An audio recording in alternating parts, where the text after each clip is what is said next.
private server news has been dead.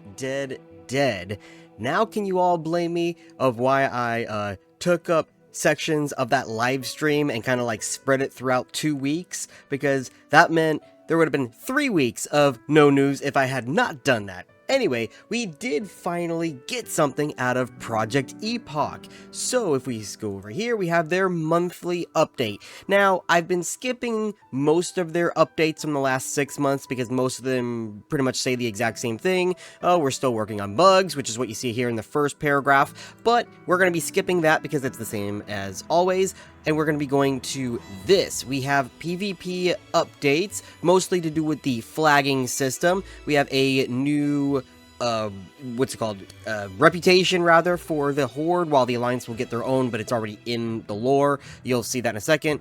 And we're also, that's just website. We will be skipping the website updates, but we will also be going through this. It's a new challenge that adds world content. Then we have some big news at the end. So let's go back up to the PvP right about there. So, fairer engagement PvE to PvP flagging adjustments. Previously, non-war mode players could initiate combat against flagged PvP players without being fully committed to PvP themselves. This was seen as unfair by many, and we agree. To address this, we've overhauled the flagging system. Non-flagged players can no longer attack PvP players unless they themselves are flagged for PvP. Opting into PvP requires a long cast time, which shows a unique visual indicator ensuring the clarity and preventing sudden ambushes. PvP flags last a minimum of 15 minutes. So, that means, one, when you flag over, you can't just instantly flag back into PvE. You're committed for at least 15 minutes or longer if you wanted to just PvP longer.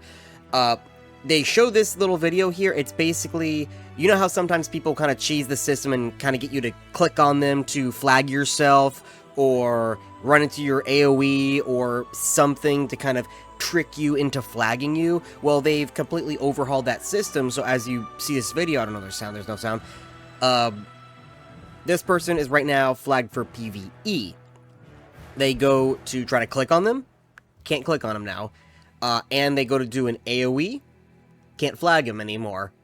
But you'll see in a second there, they're going to flag themselves, and there's the long cast time with the unique animation, so you know that's what they're doing. Now you can do all the PvP you want once it's enabled. Oops, stop. Okay, so that's basically what it is. And also, it looks like they are going to be, I don't know if they're overhauling or they're going to be adjusting Alterac Valley. Behind the scenes, our team has officially begun development on Alterac Valley. The details are under wraps for now. So, again, we don't know if they're going to also be updating or overhauling Alterac Valley, but I am interested to see what they do. I hope they at least keep most of the original Alterac Valley. I'm talking pre-nerf. The majority of people only know the 1.12 version of Alterac Valley, and they think that's the original. Oh no, that's actually one of the first nerfed versions. There was other versions that had like tons of lieutenants everywhere, captains. There were minefields on both sides. They can tone down the mines a little bit, but I loved all the minefields everywhere. You had to destroy the engineer or kill the engineer to get them to stop respawning. There was so much more to Alterac Valley. There was different side areas for questing that got completely removed. There's so much more, and also the NPCs actually fighting in the field of strife, which made it feel like an actual battle. So, and then they completely removed all of that, so that's like just an empty field, right? But yeah, I hope they bring back elements of the old Alterac Valley, but also add stuff that is new, because it'd be awesome to have that big fight. And I want it so they don't just Zerg rush. Don't incentivize Zerg rushing. Keep it happening as long as possible, but here's the thing. Reward people for playing the match, through the match, mid-combat, whatever it is, so you are rewarded for playing it rather than finishing it. That's the big thing. the reward incentive for finishing it is one of the reasons why people created the Zerg mentality, especially when you had the reinforcements. Now, reinforcements are not all that bad. I think it could be tweaked a little bit. But again, there's different methods of what you can do, because I want to be able to just jump into a battle that's halfway through, come back hours later, it's still going on, but as I'm playing the game, I'm being rewarded, so it's not like, oh, well, I have to sit here for 5, 6, 7 hours and not get anything out of it. So yeah, there's definitely a lot of stuff they could do to do that. Anyway, so let's continue on. Rise of the Horde lore speakers. So the Alliance already have the Explorers League in terms of, you know, discovering new ancient artifacts, but the Horde doesn't really have their own. Now, eventually in retail version, they made the Recrillo, I can never pronounce it, the Blood Elves. They made a faction that was the Horde equivalent. Not as well known or liked. The Explorers League is more popular. But this server is planning to make their own, which is not a bunch of Blood Elves, because Blood Elves are not in this server. Instead, it is going to be called the Lore Speakers, which are going to be Tauren. And it looks like their main base is going to be right there in Thunder Bluff, but they're going to be doing a lot more than, there's also some right there in Overmar. There's going to be doing a lot more than just standing around, because both them and the Explorers League are going to have tons of quests unique to them to go out and explore stuff, but also to finish current unfinished quest lines, such as the where was it, down here? They're going to be helping people with the discs. Remember the discs that you would take to the guy in Ironforge that you got from what was it? Not Dire Maul, what was it? Oh my god, Marudon? I believe it was Marudon. There was discs in there. No. Oh my god, I'm blanking.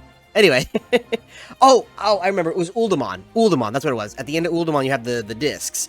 Okay, that's what it was. So, they will be finishing up that quest line, but because the person you take it to is in Ironforge, they're going to have somebody with these guys that you could take it to if you're Horde, and they will continue the storyline. But there's going to be multiple locations where you can find them, not just in the cities. Like the Alliance probably is going to be Stormwind and Ironforge. With the Horde, obviously we saw the Thunderbluff and Orgrimmar, but we're also going to be getting them out in the world, such as Tirisfal, Silverpine, Mulgore, the Barrens, Badlands, Stranglethorn, Tenaris, Strathholm, Skolomans. They're going to be sending us everywhere. Like, look at this new, like, troll ruins that we get to go into, delve in and try to find, like, secret stuff. That looks like an underwater cave. I am so glad that they're actually adding underwater stuff. Please add more underwater stuff, more underwater exploration. It doesn't have to be like a full-on underwater city like Vashir. Just a cave like this, and then maybe have an air pocket, so you could like, oh, what is in there? And then you could find a whole unique cavern, because you know what? Sunken Temple, that's one of my favorite just out-of-world areas. Just the tip of the temple, and then you swim down and you find the whole, like, lost temple under the water. That's amazing. Like, look at that. That looks like it could have been it right there. But anyway, Molten Core, they're just working on Molten Core. This is just shoutouts, website updates. That's fine. Here's the new challenge. So this is very minor, but it's something fun for people if they want to do as an optional side content. Again, great.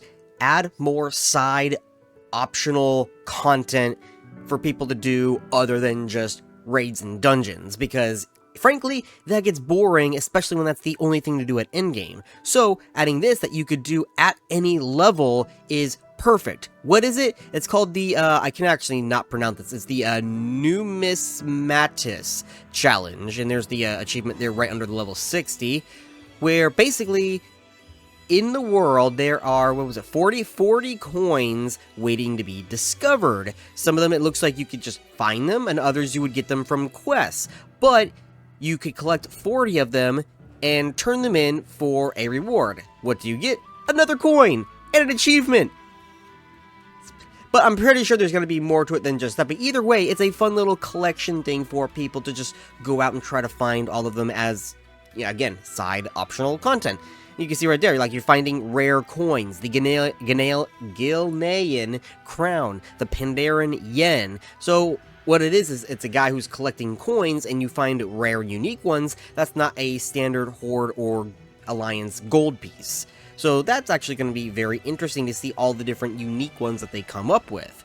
Now, here's the end of the video and the kicker. When can you play next? The next opportunity, God, words today, to jump back into Project Epoch is coming soon. Mark your calendars for February 15th. That's 13 days, less than 2 weeks away.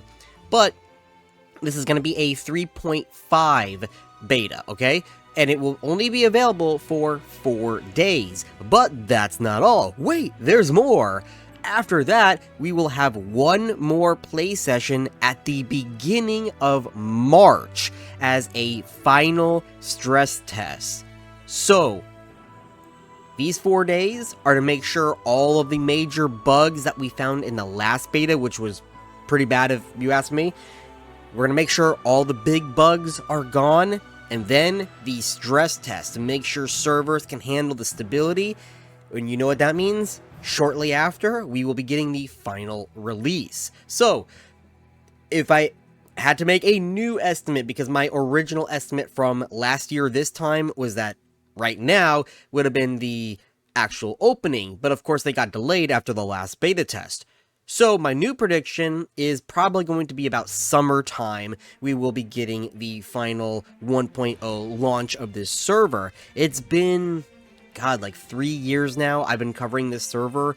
This was my second server I ever third server I ever covered on this channel. I started with Revelation, then Turtle Wow, and then Project Epoch. So it's been a long time coming, and we are all ready and excited to play. So until then, I will see you guys next time.